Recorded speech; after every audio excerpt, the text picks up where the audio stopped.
ರಾಷ್ಟ್ರೀಯ ಸ್ವಯಂ ಸೇವಕ ಸಂಘಕ್ಕೆ 100 ವರ್ಷಗಳು ಪೂರ್ಣಗೊಂಡಿರುವ ಹಿನ್ನೆಲೆಯಲ್ಲಿ ಸಂಘ ಶತಾಬ್ದಿ ಆಚರಣೆಯ ಅಂಗವಾಗಿ ದೇಶಾದ್ಯಂತ ಹಿಂದೂ ಸಮಾಜೋತ್ಸವ ಕಾರ್ಯಕ್ರಮಗಳನ್ನು ಆಯೋಜಿಸಲಾಗುತ್ತಿದೆ.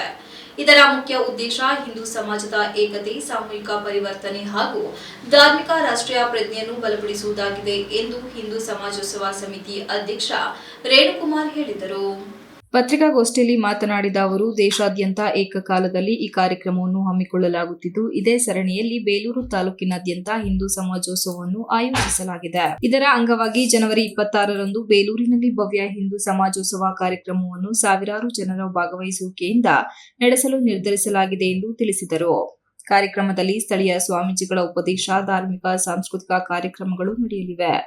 ತಾಲೂಕಿನ ಗೆಂಡೆಹಳ್ಳಿ, ಅರೇಹಳ್ಳಿ, ನಾಗೇನಹಳ್ಳಿ, ಬಿಕ್ಕೋಡು, ನವಿಲೆ, ಹಳೆಬೀಡು ಸೇರಿದಂತೆ ಒಟ್ಟು 8 ಕೇಂದ್ರಗಳಲ್ಲಿ ಕಾರ್ಯಕ್ರಮವನ್ನು ಆಯೋಜಿಸಲಾಗುತ್ತಿದ್ದು, ಫೆಬ್ರವರಿ 1ರೊಳಗೆ ಎಲ್ಲಾ ಕಾರ್ಯಕ್ರಮಗಳು ಮುಕ್ತಾಯಗೊಳ್ಳಲಿವೆ ಎಂದು ವಿವರಿಸಿದರು. ಇಂದಿನ ದಿನಗಳಲ್ಲಿ ಹಿಂದೂ ಸಮಾಜ ವಿಭಜನೆಯಾಗಿ ಏಕತೆ ಕುಂಠಿತವಾಗಿರುವುದನ್ನು ಮನಗಂಡು ಸಮಾಜವನ್ನು ಮತ್ತೆ ಒಗ್ಗೂಡಿಸುವ ಕೆಲಸ ಈ ಉತ್ಸವದ ಮೂಲ ಗುರಿಯಾಗಿದೆ.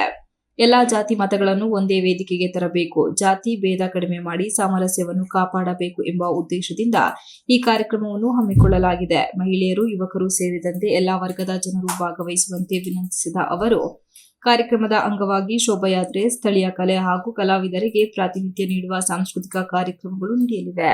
ಇಡೀ ತಾಲೂಕಿನ ಸಮಸ್ತ ಹಿಂದೂ ಬಾಂಧವರು ಹೆಚ್ಚಿನ ಸಂಖ್ಯೆಯಲ್ಲಿ ಭಾಗವಹಿಸಿ ಎಲ್ಲೆಡೆ ನಡೆಯುವ ಹಿಂದೂ ಸಮಾಜೋತ್ಸವ ಕಾರ್ಯಕ್ರಮವನ್ನು ಯಶಸ್ವಿಗೊಳಿಸಬೇಕೆಂದು ಮನವಿ ಮಾಡಿದರು.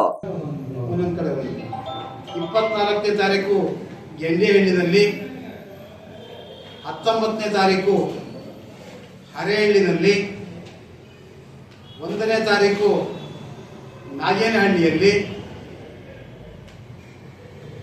ಮತ್ತೆ ಬಿಕ್ಕೋಡು, ನಾರ್ವೆ, ಅಗರೆ, ಹಳೇಬೀಡು ಇವಿಷ್ಟು ಇವತ್ತು ದಿನಾಂಕ ನಿಶ್ಚಯ ಆಗ್ತದೆ. ಈ ಕಾರ್ಯಕ್ರಮದ ರೂಪುರೇಷೆ ಆಗಿದೆ ಅಂದರೆ, ಫೆಬ್ರವರಿ 1ನೇ ತಾರೀಕಿನ ಒಳಗಡೆ ಇಡೀ ದೇಶಾದ್ಯಂತ ಈ ಕಾರ್ಯಕ್ರಮ ಮುಕ್ತಾಯಗೊಳ್ಳುತ್ತದೆ. ಅದೇ ತರಹ ಬೇಲೂರಿನಲ್ಲೂ ಸಹ ಏನು ನಾವು ಒಂದು 8 ಕಡೆ ನಿಶ್ಚಯ ಮಾಡಿದ್ದೇವೆ. ಆ 8 ಕಡೆನಲ್ಲೂ 1ನೇ ತಾರೀಕಿನೊಳಗಡೆ ಎಲ್ಲ ಕಾರ್ಯಕ್ರಮಗಳು ಮುಕ್ತಾಯ ಆಗ್ತವೆ. ಈ ಸಂದರ್ಭದಲ್ಲಿ ಉಪಾಧ್ಯಕ್ಷ ಜಿಕೆ ಕುಮಾರ್, ಮೋಹನ್, ಭರತ್, ರಮೇಶ್, ರೇಖಾ, ಬಸವರಾಜ್ ಇದ್ದರು. Ganesh, TV 46 news Kannada, Belur. You are watching TV 46 News Kannada.